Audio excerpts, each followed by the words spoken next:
me gustaría preguntarte cómo has estado. Para mí es un verdadero privilegio hablarte de nuevo. Gracias por unirte a Conociendo al Salvador, un contenido que busca familiarizarnos con lo que la Biblia dice acerca de nuestro Señor Jesucristo. Soy tu facilitador, Julio César Labrador, y para hoy quiero compartir contigo cómo opera el proyecto salvador de Dios en la vida de cualquier ser humano. Pero antes, voy a recordar algunos conceptos del episodio anterior. Como vimos, la comprensión del pecado debe abordarse desde tres ópticas: las evidencias del pecado, el pecado como condición y el pecado como estado. Déjame refrescar tu mente con algunos términos. Leímos en 1 de Juan 3:4 que el pecado también es infracción de la ley, es decir, que es la transgresión de los preceptos divinos a lo que llamamos comúnmente malas acciones. Pero no solo es eso, también es saber hacer lo bueno y no hacerlo, como lo expresa Santiago 4:17, algo que se denomina omisión. Pero además es tener alguna intención perversa, como lo diera a entender el mismo Señor Jesucristo cuando expresó en Mateo 5:28 que con solo mirar a una mujer para codiciarla ya se cometió adulterio en la mente. Pero estas tres cosas son tan solo las evidencias de algo más profundo. Según David y Pablo respectivamente, en el Salmo 51 y en Romanos 7, hay algo en nuestra naturaleza humana que es sinónimo de pecado. La Biblia lo llama maldad. Y es una condición con la que nacemos y nos resulta imposible librarnos de ella por nosotros mismos. Pero más en el fondo encontramos la raíz del problema, que tanto Lucifer como en Adán y Eva quedó evidente con la entrada del mal: el pecado como estado, lo que también se conoce con el término de rebelión. Cuando el ángel caído quiso establecerse en el trono del universo y cuando Eva procuró ser como Dios aquí en la tierra, la rebelión se manifestó en sus respectivos contextos. El resultado para los seres humanos fue que este mundo se convirtió en territorio rebelde y los que nacimos en él participamos de tal estado. Así que para remediar esta situación se requería de una acción divina y maravillosamente esta fue dar inicio a un proyecto que ya se había trazado: el plan de salvación, que paradójicamente ocurre contrariamente a lo que la mayoría piensa. ¿Cómo así? Muy sencillo. Casi siempre se considera que para alcanzar la salvación necesitamos dejar de transgredir los preceptos de Dios. Pero como vimos, esto solo es parte de los síntomas de algo más profundo. Por eso es por lo que el proyecto divino no inicia así, sino que llega a la raíz del problema y desde allí comienza a actuar de adentro hacia afuera. Veamos. Como el origen del pecado es la rebelión contra Dios, ¿qué fue lo primero que hizo Dios para rescatarnos? En primer lugar, recordemos lo que dijimos en un episodio anterior sobre lo que ocurrió cuando Adán y Eva se sublevaron contra Dios y comieron del fruto prohibido. Génesis capítulo 3, versículo 15, nos presenta la promesa de Dios de que un ser humano, al cual se lo llama la simiente o descendiente de la mujer, destruiría al tentador. El texto expresa que Dios le dijo a la serpiente: pondré enemistad entre tú y la mujer y entre tu simiente y la simiente de ella. Su simiente te aplastará la cabeza, pero tú le morderás el talón. Cuando comentamos ese texto, identificamos a este personaje, la simiente, con nuestro Señor Jesucristo. Pues bien, veamos qué ocurrió cuando llegó la hora de que se cumpliera esta promesa. Lee conmigo Gálatas capítulo 4, versículos 4 y 5. Pero cuando vino el cumplimiento del tiempo, Dios envió a su Hijo, nacido de mujer y nacido bajo la ley, para que redimiese a los que estaban bajo la ley, a fin de que recibiésemos la adopción de hijos. Quiero enfatizar que la razón por la cual vino Jesús a este mundo fue redimirnos, es decir, rescatarnos. ¿Cómo ocurre entonces ese rescate? La respuesta a este interrogante lo encontramos en versículos como Romanos 5:10. Permíteme leerte este. Porque si siendo enemigos fuimos reconciliados con Dios por la muerte de su Hijo, mucho más estando reconciliados seremos salvos por su vida. Hay muchas cosas que nos comunica esta declaración bíblica, pero lo que más nos interesa resaltar por ahora es que nosotros éramos enemigos de Dios. ¿Por qué? Porque estábamos en abierta rebelión contra Él, la raza entera, el planeta por completo. Sin embargo, hubo algo que cambió ese estado, la muerte de Jesucristo, la cual nos reconcilió con Dios, y eso dio ignición a nuestra salvación. Pero nota esto, la Biblia no dice que para ser salvos teníamos primero que dejar de cometer transgresiones, omisiones o de tener malas intenciones.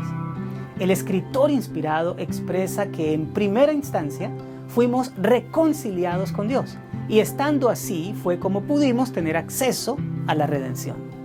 Así que el proyecto de la salvación comienza cambiándonos de estado, de rebelados a reconciliados. No puede haber salvación tan solo aliviando los síntomas o suprimiendo los frutos, sino eliminando la causa de nuestra perdición. Como sabes, la paga del pecado es muerte, y eso es debido a que tras rebelarnos como raza, nos apartamos de Dios, que es la fuente de la vida. Y lo único que se consigue cuando alguien desprecia la vida y se aleja de ella es la muerte. Así que, ante ese estado de cosas, el primer paso que se debe dar es buscar la reconciliación. Pero ¿quién dio el primer paso? Mira lo que dice 2 Corintios 5, 18 y 19. Y todo esto proviene de Dios, quien nos reconcilió consigo mismo por Cristo y nos dio el ministerio de la reconciliación. Que Dios estaba en Cristo reconciliando consigo al mundo, no tomándoles en cuenta a los hombres sus pecados, y nos encargó a nosotros la palabra de la reconciliación. Sí, leímos bien. Dios fue el que inició la reconciliación. Fuimos nosotros quienes nos rebelamos. Éramos nosotros los que habíamos despreciado la vida y los que estábamos condenados a la extinción.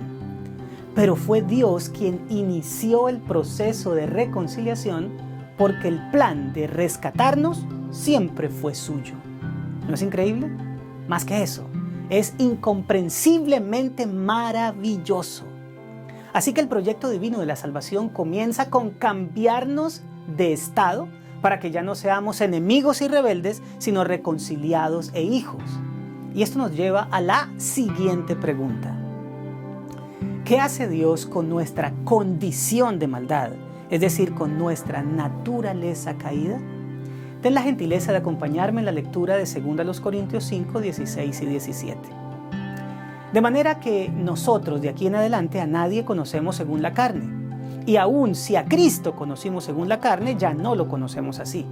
De modo que si alguno está en Cristo, nueva criatura es. Las cosas viejas pasaron, he aquí todas son hechas nuevas. El apóstol Pablo le escribe a los hermanos de Corinto que debido a que han aceptado a aquel que murió por ellos, ya no viven para sí mismos, sino para Cristo. Esto hace que ya no se resalte lo que eran antes según la carne, es decir, en su naturaleza humana caída y gobernada por la maldad, sino que el hecho de estar en Cristo los hace nuevas criaturas, o sea que son una nueva creación, como dice Gálatas 6:15. Porque en Cristo Jesús ni la circuncisión vale nada, ni la incircuncisión, sino una nueva creación. Eso no significa que la persona deja de ser de un momento a otro lo que era antes. Hablamos que repentinamente cambian, sí, pero sus principios, y comienza en el individuo una lucha por dejar de ser lo que era y transformarse en aquello en lo que Dios quiere convertirlo. Déjame explicarte esto un poco mejor. Imagínate a una persona que le gustan las bebidas embriagantes y de tal manera que el alcoholismo es su estilo de vida. A ese individuo no le importa dejar a su familia vulnerable económica y afectivamente. Lo único que le interesa cada vez que recibe su salario es ir a la cantina y en un fin de semana despilfarrarlo todo. Es más, frente a sus amigos se enorgullece de su capacidad para consumir licor. Pero un buen día empezó a conocer a Cristo y a relacionarse con Él hasta el punto de tomar la decisión de entregarle la vida. A partir de ese momento, algo le sucedió. Lo que antes era motivo de orgullo, ahora lo avergüenza.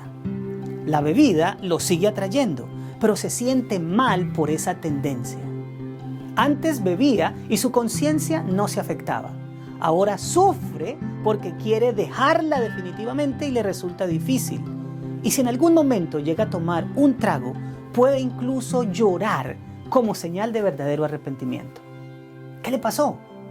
Que al aceptar a Cristo y al entregarse a Dios, el Espíritu Santo instaló en su ser una nueva naturaleza que antes no tenía, una naturaleza espiritual. Es una persona nueva en el sentido de que su condición moral ha cambiado. Ya no reina de manera absoluta la maldad en su corazón, sino que el Espíritu Santo ahora está presente para diluir esa maldad y dar paso a una nueva criatura. Las cosas viejas pasaron porque una nueva naturaleza está presente para darles batalla y transformar al individuo. Esa es la segunda etapa del proyecto de salvación de Dios, transformar la condición pecaminosa desde adentro. Primero nos cambia de estado, de rebeldes a reconciliados, y luego transforma nuestra condición o naturaleza, de carnales llenos de maldad, a espirituales llenos del Espíritu Santo. Y te preguntarás, ¿qué pasa con las evidencias de nuestra antigua condición y estado? Gálatas 5, 16 al 23 nos plantea la respuesta. Pero antes de leer el texto, déjame recordarte que la expresión carne aquí se está refiriendo a nuestra naturaleza humana caída y que el término espíritu al que la cita hace alusión es al Espíritu Santo. Ahora sí, permíteme leerte el párrafo bíblico. Digo pues, andad en el Espíritu y no satisfagáis los deseos de la carne, porque el deseo de la carne es contra el Espíritu y el del Espíritu es contra la carne. Y estos se oponen entre sí para que no hagáis lo que quisierais. Pero si sois guiados por el Espíritu, no estáis bajo la ley. Y manifiestas son las obras de la carne, que son adulterio, fornicación, inmundicia, lascivia, idolatría, hechicerías, enemistades, pleitos, celos, iras, contiendas, disensiones, herejías, envidias, homicidios, borracheras, orgías y cosas semejantes a estas, acerca de las cuales os amonesto, como ya os lo he dicho antes, que los que practican tales cosas no heredarán el reino de Dios. Mas el fruto del Espíritu es amor, gozo, paz, paciencia, benignidad, bondad, fe, mansedumbre, templanza. Contra tales cosas no hay ley. Como puedes notar, aquí se vislumbra la vida de dos tipos de individuos: aquellos en los que vence la naturaleza caída y el estado de rebelión, y aquellos en los que la reconciliación y la naturaleza espiritual triunfa. En los primeros se manifiestan las evidencias del pecado, mientras que en los otros las evidencias de permanecer en Cristo mediante el Espíritu Santo. Una vida llena de amor, bondad, mansedumbre, paciencia, etc., en lugar de pleitos, celos, iras y contiendas. No es el logro de ningún ser humano empeñado en ser diferente, sino el fruto de recibir el Espíritu de Dios en el corazón y permanecer allí. Al resultado de una naturaleza humana rebelde y llena de maldad se le llama las obras de la carne, transgresiones, omisiones y malas intenciones. Y a las evidencias de la reconciliación y la recepción de una naturaleza espiritual se le llama el fruto del Espíritu. De esa manera, el proyecto divino para salvar al ser humano no se queda en la superficie de nuestra humanidad imperfecta como un logro humano, sino que de principio a fin tiene a Dios como originador de la redención, transformador de nuestra esencia y generador de resultados imposibles por nosotros mismos. En el próximo episodio vamos a hablar un poco más de esto y de lo que significa Jesús en todo este proceso. Después de todo, Él es el Salvador. Pero por ahora podríamos resumir diciendo que la salvación del ser humano es un proceso ideado y ejecutado por la deidad en el que primero se nos reconcilia con Dios, luego se nos transforma interiormente y finalmente, como resultado de eso, las evidencias se hacen notorias, casi siempre sin que nosotros mismos seamos conscientes. Volviendo a la analogía del alcohólico que se entregó a Cristo, llegará el día en el que la tentación por un trago ya no será problema, debido a que en algún momento a ese individuo el solo olor del alcohol le resultará repugnante. Y aquella familia que antes desplazó por causa de su vicio, se habrá convertido en lo más importante para su vida, después de Dios, por supuesto, que fue quien lo transformó en un individuo completamente diferente. ¿Sabes? Eso es lo que nos está pasando a muchos y también te puede pasar a ti si permites que el proyecto divino de la salvación ocurra en tu vida. Tal vez este sea un buen momento para invitarte a aceptar la reconciliación que Dios te ofrece y a permitir que inicie su proceso de transformación interna. Verás más temprano que tarde los frutos por ti mismo. Ahora tengo que despedirme. Espero verte pronto en una entrega más de Conociendo al Salvador. Te envío un respetuoso abrazo.